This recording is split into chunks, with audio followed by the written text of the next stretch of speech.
Hey guys, it's Mr. 30-6 here. Today I'm going to do a short video on WROL, and that stands for Without Rule of Law. WRL can happen for multiple reasons, including invasion, natural disaster, such as disease, hurricane, civil unrest, things like that. Quick thing first, most likely in scenarios like that, martial law would take, and that's military law, and where the military would take over the streets, and that's a totally different scenario, but we're talking about WRL today. We have 4 things we're going to talk about real quick, and these are 4 different subjects that have to do with WRL, and I'll make a more in-depth video on each one, but today is basically just to go over each one real lightly to give you some ideas. First is mindset. When WRL happens, you're going to have to be ready to accept the fact that anything can and will happen, because there is no law. There's nothing to stop somebody from coming into your house and killing every person in your family. There's nothing to stop them besides you and maybe your friends. That's it.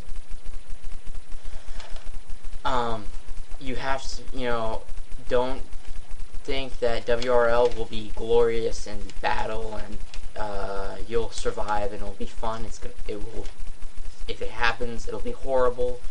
People will be dying everywhere.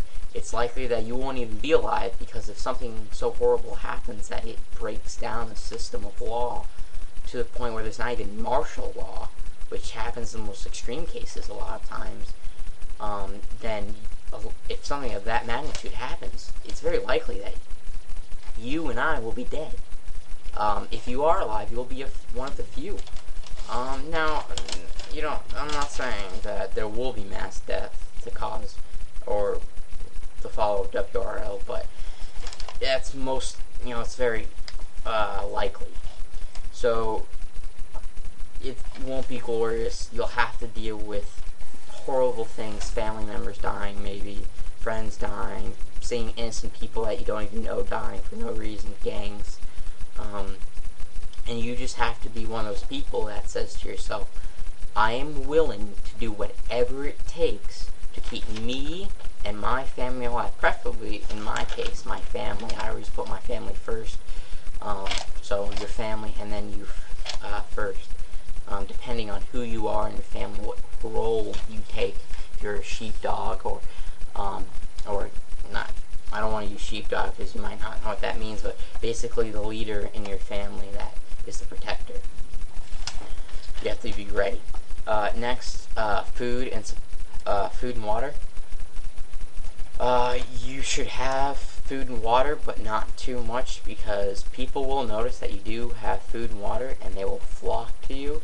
What happens when there's a little oasis in the Sahara Desert? Every animal for hundreds of miles around goes to that, and they will fight over it and kill each other over it. Same concept.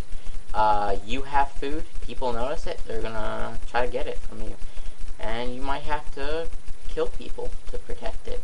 You don't know.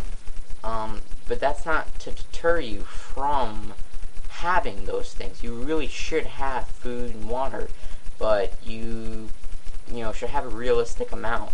You shouldn't have a year's worth of food or 6 months worth of food. You can have a couple weeks worth of MREs. That's more realistic. If WRL would happen, you're going to form communities most likely, because no one's going to stay rogue. If you stay rogue in WRL, then I'm sorry, but you're not, your tactic's horrible and you're going to end up dying, because why did humanity band together? Because we work better in groups. And that's how we, live and continue and get through things. So, you should have a realistic amount of food, not too much, because for all you know, you might have to go mobile, and move somewhere else because of something that's happening. If you have a year's worth of food, you're not moving that, okay? I don't care what you have. WRL, you're probably not going to have gas to drive a truck. Or at least you might run out after a couple weeks, and then you're not going to be able to move your food.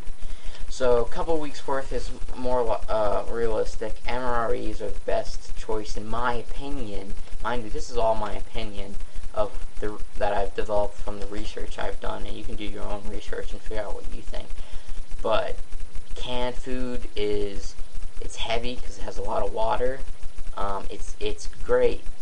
I have canned food myself for any scenario. That's what the normal Joe has.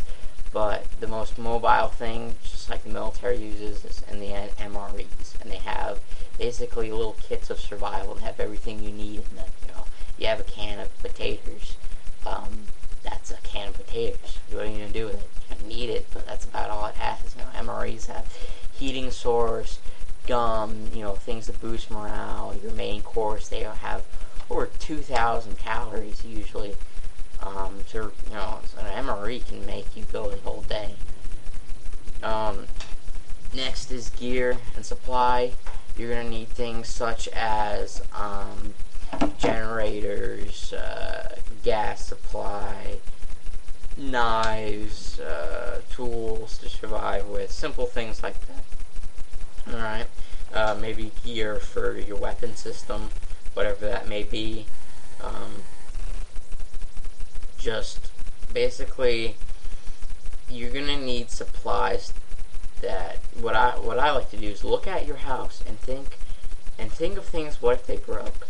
What things would you need to fix them? And then make a list and buy those things. Now, if it's perishable, that's one thing. But if it's like nails, hammers, staples, tape of some sort, wiring, things like that thing that you can put in your garage, and even if WRL never happens, you can still use it as supplies. Simple things like that you're gonna need. Like I said, I know this is really just skimping each subject. I'm gonna do an in-depth video on each thing, but I just want you to get you thinking on these things. Next is guns and ammo. Most likely you're going to use what you have. We all aren't rich, and we can't go buy ARs, AKs, and SKSs, and all Ruger Mini 14s. We have, we're going to use what we have. Most likely hunting rifles, bolt actions, lever actions. I myself have a Remington 750, which is it's in 30-06, and it's 3-round clip semi-auto. That's better to me than a bolt action. Bolt actions, I think, and lever actions have advantages than semi-autos. I will discuss that in a more in-depth video. You're gonna have to choose the calibers, but like I said, if you already have something, you're gonna use what you have. But if you're looking now for something, you should wait. If you want some information, I'll make a video on calibers for WRL. Remember, you're going to need everything that gun needs to continue working. Spare parts, oil, bore cleaner, cleaning rods, patches, everything to keep it going for a long time. And if you have a bug out bag, you're gonna need to be able to carry it. A lot of people, they never include that. And if you want to have a gun that jams on you, fine, don't bring it.